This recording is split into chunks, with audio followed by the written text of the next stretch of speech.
Yan guys, good evening sa inyong lahat. Good day or good morning, no? Kung anong oras nyo pinapanood tong video ko na to. But today, itong video ko na to ay pasasalamat, no? I would like to say thank you for all the friends, for all the viewers, no? Anonymously or probably kilala ko, no? Na nag-subscribe at sumuporta sa aking channel. So, just to give you a background, bago ko sabihin, no, kung magkano na ba yung aking unang sahod, no, finally for this YouTube na ginagawa ko, no. I started the doing videos during the pandemic. So, kasi during the time marami talagang oras, no, na pwede nating i-google, no, dahil nga tayo naka-quarantine. And then eventually nagkaroon ng problem, no, sa aking buhay, ang daming mga challenges na nangyari. And I stopped vlogging. So, yung time na yun kasi parang kinonsider ko that why not doing vlogging, no? Rather than just parang wasting yung time natin, yung mga oras natin na nasa bahay lang tayo pag wala tayong mga ginagawa, or if we are just working from home. So I started vlogging. So another interest ko kasi is parang before, mahilig kasi akong magbiyahe, mahilig akong kumain din sa labas, no? But before, ang experience ko nung mga uso pa yung mga 8mm na videos or yung mga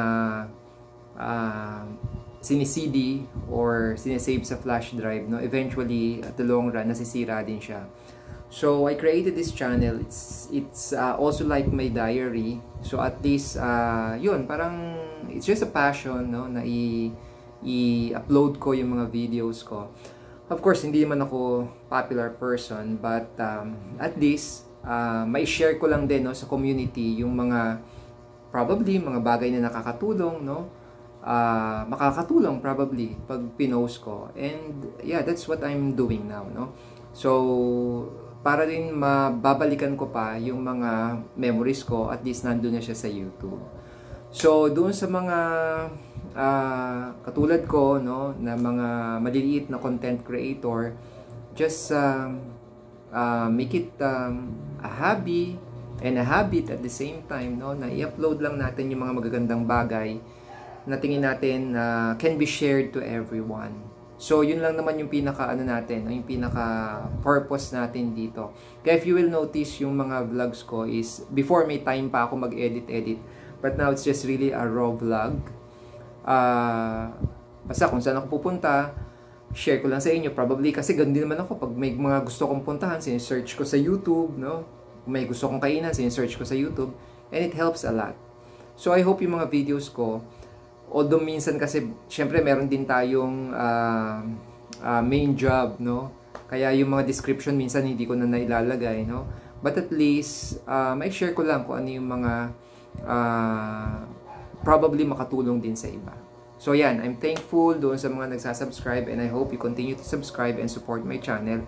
At yung mga bago rin, no, na mga gustong mag-start ng YouTube channel nila, just document, no, parang just do your online diary, no. Consider nyo na yung mga videos na ina-upload niyo is like your diary. Do not think yet of let's say sabihin natin yung monetization, but of course ano yan part naman din yan, no, nadarating din yan. So sa akin kasi kahit maliit pa lang, no, I'm grateful and thankful to God. I know that there is a progress. Nagkaroon pa ng problem dati sa akin kasi hindi maibigay-bigay hindi mai-send sa ng AdSense yung PIN code ko, no, kasi may problem ata doon sa address. So when I change yung address, binago ko, no, and eventually dumating din siya sa akin, no, na-send sa akin, and that's the time that I was able to encode the PIN, and yun na. So by the way, yung palang mga mga nagsisimula, and kung magse-set up kayo ng bank account ninyo, you don't need to open a dollar account, no. Like in my case, I just opened I link it, yung AdSense ko doon sa aking savings account, and automatically, papasok na siya doon, makikita naman ninyo. So, I was grateful, I'm really grateful and thankful, no, kahit papaano nag-start na. So, magkano yung sinahod ko? Ang sinahod ko ay $100 pa lang, no? But, more than 5,000 na yun if you are going to convert that in peso. May threshold ka kasi doon sa AdSense kung magkano yung amount na gusto mong ilagay para yun yung i-transfer ni YouTube sa bank account mo. So, kung gusto mo mas malaki, higher than $100, you can adjust it. Pero yung sa akin kasi, syempre, hindi naman pa tayo ganun ka laki, no, na content creator. So, I just put it dun lang sa maximum na $100. Every $100, papasok na siya dun sa savings account ko. So, yun, I'm happy, no, that this an achievement pa rin on my part. And hopefully, mag-continue siya. So, parang sort of inspiration na rin to sa mga bagong nag-YouTube, no? Or sa mga nagpaplano na mag-YouTube. So, meron siya talagang meron talaga siyang compensation. But of course, we have our main job pa rin, no? So, siguro when time comes na talagang magre-retire ka na, no? Baka pwedeng gawin na natin tong primary job in the future. But yeah, I just want to share. I'm thankful, no? Nakikita ko dito, hindi lang naman din ako, may mga kaibigan din ako nakikita ko nagvo-vlog. May mga former students din ako nakikita ko nagvo-vlog. And yeah, I'm thankful, no, sa even them, no, nakikita ko na nagsusupport sila. And I'm thankful. So, yun, and sana if you happen to see this vlog and if you want to support this channel, please do so. Libre naman po ang subscription. You can always subscribe. And yes, I hope may makukuha kayo kahit papaano may matututunan. So, by the way, ang niche ko is more on food, travel, and even low carb. So, may mga videos na rin ako doon sa low carb na yan, but I still intend to disseminate this advocacy. So, baka pag may mga time pa rin uli ako, no, mag-discuss ako about this low carb based on my experience, no, yung mga nangyari sa akin.